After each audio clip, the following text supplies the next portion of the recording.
Hi guys, how's it going, and welcome back to the second installment of my DSP playthrough. After the first one, I'm going to do things slightly different, I think.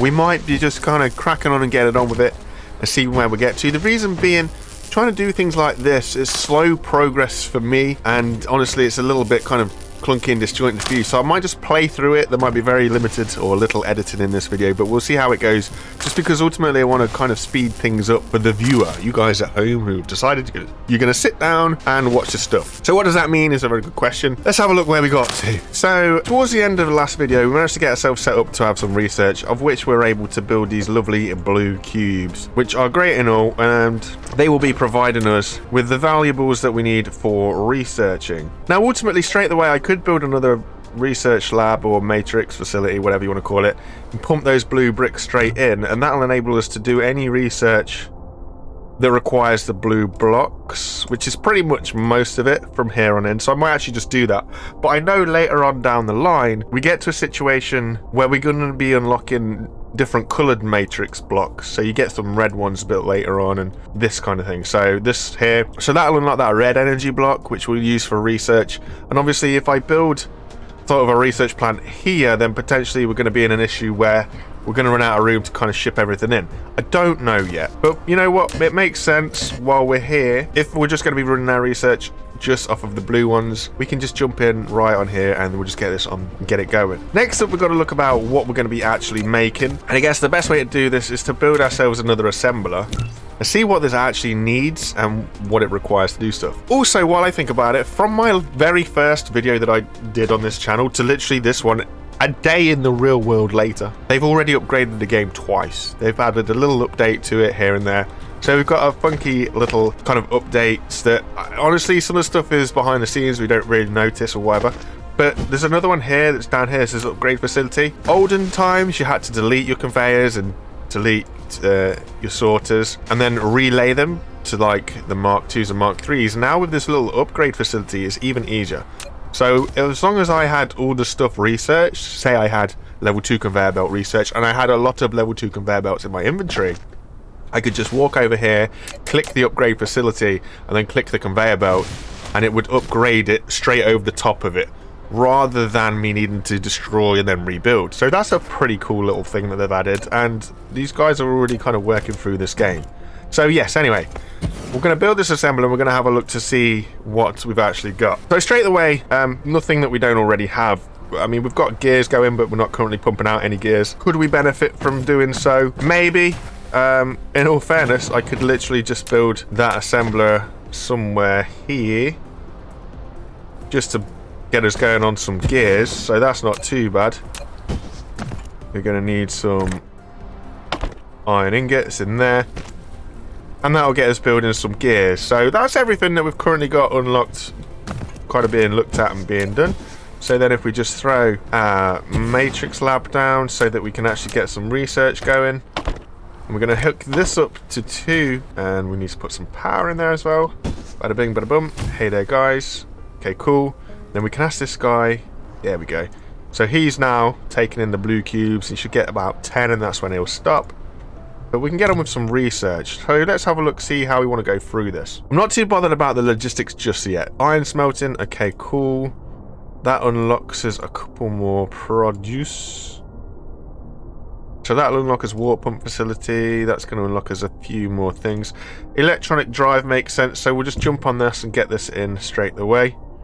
And that'll do us some engines. And then, okay, so that's going to need the red matrix cubes, which is this line here. So that'll need the plasma extractor. What will that let us do? That'll let us do oil.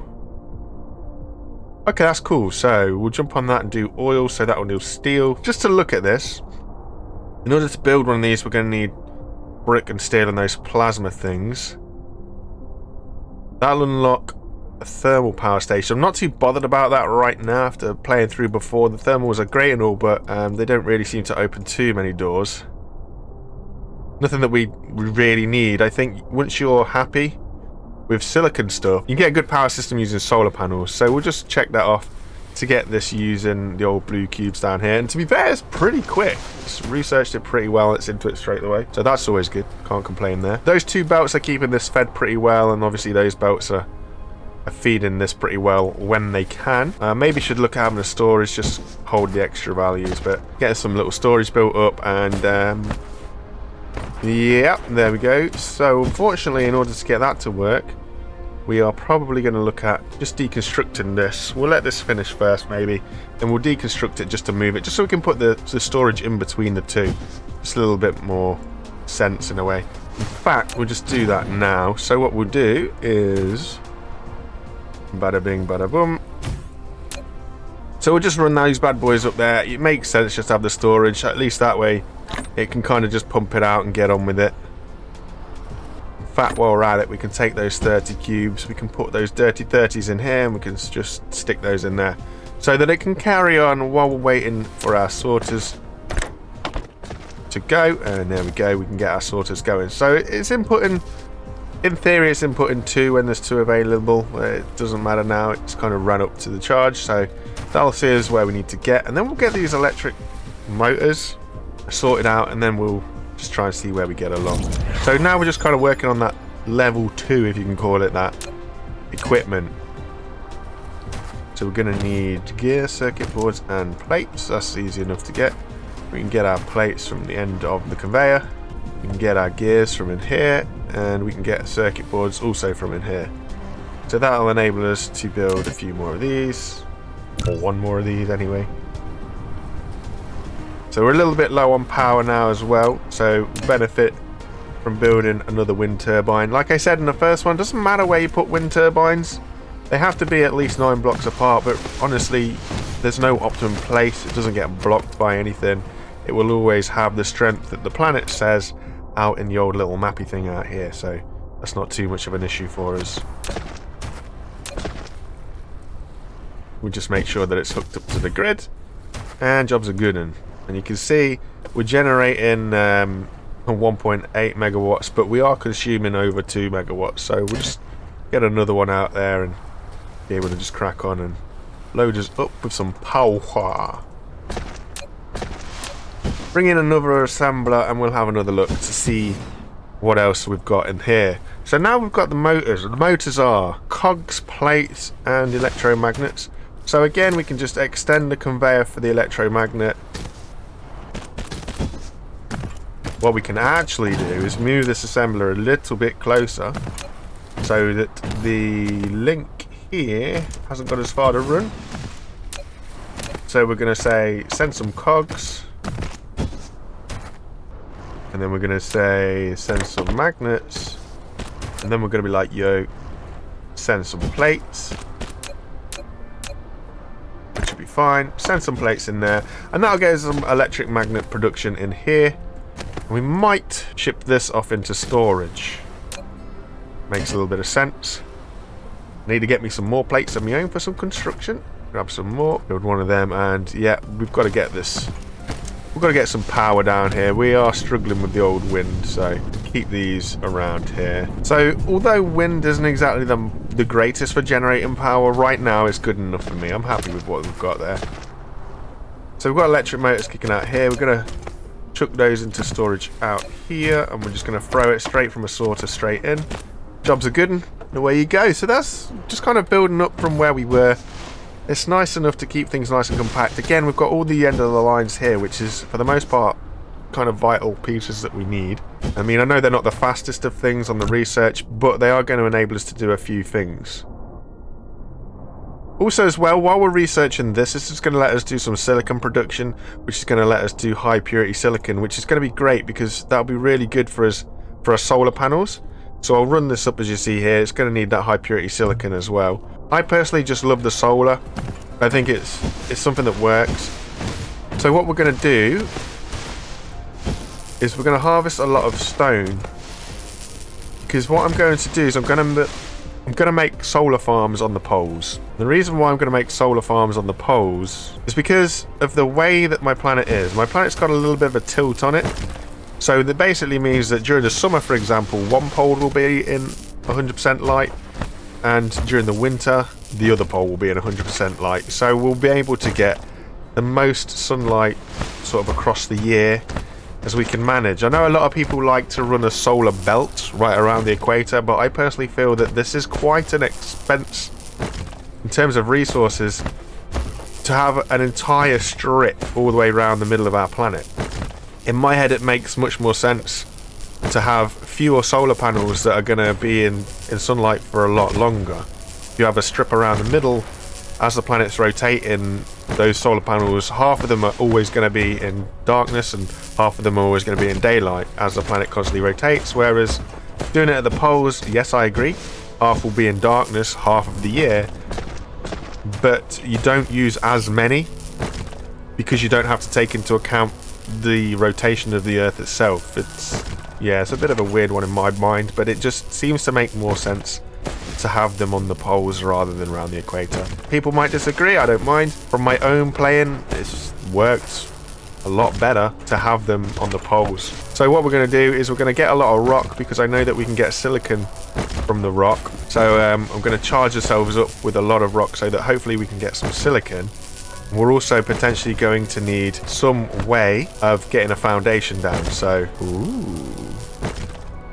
that's interesting. Never had that before. So we'll just clear this up as well while we're at it. We'll take the trees down and then we can use that for fuel for our mech so that we'll be able to keep going, because we're going to have to walk half the way around the world just to try and hook us up with some fuel. So here we go. So this is going to say we can do some high purity silicon, which is going to be easy enough. Silicon can do rocks, but it cannot be made. We can't make us in our little bot. So what we're going to have to do is we're going to have to look for a stone node, or stone vine after all, and then get ourselves a collector and a smelter on there, and we'll see what we come out with. In fact, if we get a stone near the poles, it's not exactly the most ideal thing, but if there is a node near the poles, that'll help us out. There's one over here. Just get a silicon production up where we're going to be using it the most, really. So it sort of makes a little bit of sense. But we'll see how it gets on. But while we're doing that, we want to go, yo, can I build one of you? And then, let's go get some plates before we get too carried away. We're going to need a lot of plates. Yeah, so we're going to build a lot of Tesla towers just to get us the power back to here. We might have to build another smelter for the magnets just so that we're kind of trickling along, in which case we can build two. We'll build two of those. So that'll be good there. Now I know, actually, we smelt the rock into silicon and then we smelt the silicon again, if I remember, into the purified silicon stuff. So this stuff, yep, that can be smelted. It can also be made in the mech itself, but it can be smelted. So we're going to need at least 2 smelters in order to convert that silicon into something good for us. So we'll try and keep on top of that. Build us another smelter up here just to make sure we've got it. We'll build 2 just so that we can probably, hopefully, smelt a little bit more of the stone into silicon and do it that way around. We're going to bring this line of ore down here, plug us into this, and we're also just going to extend this conveyor by 1 and then hope that this sorter will fit. If it doesn't fit, we're going to be in trouble. We're going to ask this to do magnets, which is going to be fine, and that'll keep us all up and running and connected. Right, so Tesla towers, not looking good. We're going to need some more steel plates. Take all those steel plates and we're going to go, yo, Tesla towers, let's go for 20 of them. Sorters are all good now. Grab our sorters and we need to go from that into there and from that into there. So that's a total of 2 smelters producing our magnets. Okay, coolio. We'll run this down. This is something that I learned pretty well, and it actually does help. If you reduce how much you can automate in there, you're not going to end up burning through resources unnecessarily. So with the research, though, I'm not going to do that, just because it's always good to have a huge supply of research just as you're going through it. Everything else is pretty good to go. We're going to take a trek to the pole and we'll get ourselves in a position where we can start doing some silicon. In fact, we might need 2. We are actually pretty much on the equator as well. We are closer to the South Pole than the North Pole, but we'll just grab some stone as we go as well, and then we can push forwards, get some energy and stone as we walk forwards towards the poles. So we do have a resources we're going out there, so it's not all completely a wasted trip. Stone one's over here, isn't it? Okay, so that's our pole. So we're going to try and get as many solar panels around this as we can, basically. Just going to help us out a little bit and get us right where we need to go. So we're over in this direction, Mr. Mech. If you would like to go over here, please, that'd be very kind of you. Little tip for people that don't know: if you hold shift and use your left and right arrow keys, you can actually rotate this in different directions. The game doesn't necessarily tell you that. When you first hear it, the game kind of makes out that you can only rotate it in one direction, but you can actually rotate it in both directions just using the arrow keys. We'll extend this one down here, because I know you need to get these things as close as you can get them, ideally, because the whole distance that the sorter has to travel is also something that's very vital to you. And if I put that one there, we'll put it in the middle. Let's think about this one. So we're going to have one there, keep it 2 blocks apart, else the sorter won't fit. So you have sorter from conveyor into there, sorter from conveyor into there, and then you have that into there, and that into there. And then we're just going to plug all of this into another wind turbine. Bada bing, bada boom. And we're going to get this one to do silicon, and this one to do silicon. Now, I could have copied and pasted the recipe across. I'm just one not for tooltips or things like that. I'm not one for hotkeys. I just always forget them and don't get on with it. But that has now got us doing our silicon to produce us our solars, which is exactly what we would like. So while we've got all that rock on our mech, I just decided to just pump that straight into there, which will enable us to get on with this thing. And we've already got one solar panel. It does give us one. We can produce 3 more, so I'll stick this up to 10 and we'll just use all this to build these 3. Just gets on a lot easier. And while we're in here as well, we'll bump our silicon into this bad boy and get on with that. And we'll also get a piece of storage just to put all this excess silicon into. And what I'll do actually is I'll bring this storage to this side, because the rest of our gear is this way round. So I'm just kind of thinking ahead. Do I want to try and bring all this down on a conveyor, and then we can sort of automate the solar cell production? Because I know there's a few planets closer to the sun that we could use, so that would be quite handy. What I would like to do is build one on the pole and then build as close as I can to it, but bring us out as we kind of extend round and round and round. And what this will do is just give us more power, as it were, in a tighter cluster that will help us generate what we need to where we need to go. Again, it's not everybody's cup of tea, but it is one that I prefer, or one that I have found works better for me. So this is what I'm going to do, and this is how I'm going to do it. Now it's just a case of walking all the way around, which if we look is actually this direction. And we're just going to run a massive line of Tesla towers in the best direction that we can, because we currently don't have any foundations. I haven't researched that technology yet. In fact, we could do this while our technologies are now finished. Foundations. This will allow us to do foundations over here, but it's not letting me unlock it because we've not unlocked smelting.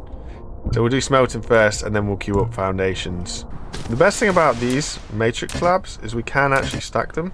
So there we go. What we're going to be doing here is this will kind of help us with our research, and obviously this will help us with our block construction. So it will pump us out some more blocks, which is lovely, and this will help us run through our research. So again, with this, what we can do is we'll set up another one, so we can run the conveyor down again.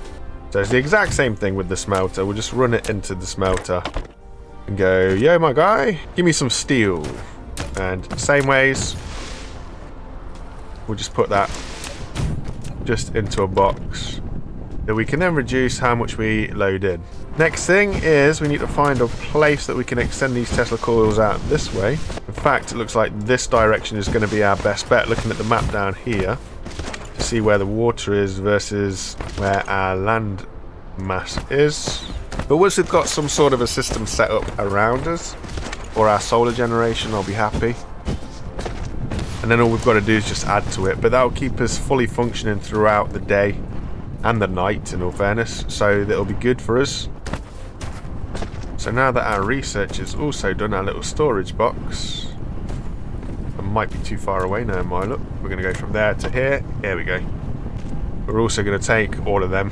But now anyway, so that'll just keep loading up. That's not bad. I need that to load up, go all the way through. I'm not bothered about reducing this. It'll keep it turning over. It'll give it something to keep it busy with. So we'll build as many solar panels as we can. Now if you look up here, we're in summer zone and we're going to be up here for quite a while. So this is pretty good for us. So I'll just add a few more solar panels around here, and then we'll take a trip down and then we'll add the ones at the bottom. Half of it is in the shadow, but it still picks up light intensity of 89%. Now, if we go to the globe, you'll see that the light intensity is 89%. So, again, it doesn't seem to matter if you block these things. It only gets tripped over by the actual darkness of the sun itself. So, I can live with that. It'll help us a bit. So, we'll throw a few more down, and that'll give us a nice little grid there. That gives us 2.4, nearly 2.5 megawatts of power. So we'll just try and make do with what land that we currently have around here. Now that we've got foundations available anyway, we can start having a look at putting some foundations in. Well, as soon as the research is finished anyway. But that'll help us. That's already helping us out. We're now generating enough on the grid. It's at 55% efficiency, these solar cells, 60% and 50% as we come away from it. But when you look that we're in winter zone over here and we're still generating half of what we need, that's not a bad thing. And this is what I like about the poles. If we build enough out in the right direction, we will still get probably a third in decent sunlight, even in wintertime. So it saves having that massive strip around, because what you got to think when it tilts into summer, most of this is going to head towards the sun. But in winter, a third of it is still in sunlight. My sort of efficiency and power is going to be a lot better than if I just ran an entire band around the equator. Awesome foundations are available. Now, I don't know if you guys know, but if you use the plus and minus buttons, you'll actually change the size of your foundation. Now, what I found, if I go to 1 and I just click, it actually gives me a decent enough size to build what I want to build on anyway. So you don't necessarily need to be slamming down as much as you need. Now, I did use 1 and it literally used 1, and as you can see, that's actually giving me quite a big square. It's almost giving me a 3x3. So just keep that in mind. It'll be a great way to save yourself some foundations without, you know, sort of losing what you're trying to achieve from them. So it's always worth it. I think for the next thing, though, we need to be looking towards coal. So what I think I'm going to do, I'm going to leave it here for this episode. And then the next episode, we'll go on a hunt for some coal and see what we can do with coal. But yes, we've managed to get a few more things producing. We just got to work on our research a little bit now, get researching a few more unlocks, see if we can get the mech a little bit quicker and upgrade his power input. But to do most of that, we've got to be leaning towards those red cubes as well. So we need some coal and we need to do some red cubes. So I think that'll be next episode. But we're in a pretty decent place now. We're going to have some decent power most of the year round. So things should be functioning pretty well. There we go. Look, we're generating 7.6 megawatts and we're not even using half of that. So that's pretty good. That'll keep us going all year round. We'll be very happy with that. But anyway, guys, thank you very much for sticking around for this one. We're slowly growing, and yeah, it wasn't as slow as last episode, I hope. I hope this is a bit better for everybody. I appreciate you guys for watching, sticking by. I hope to see you again next video. Take it easy, and bye for now. Bye, guys.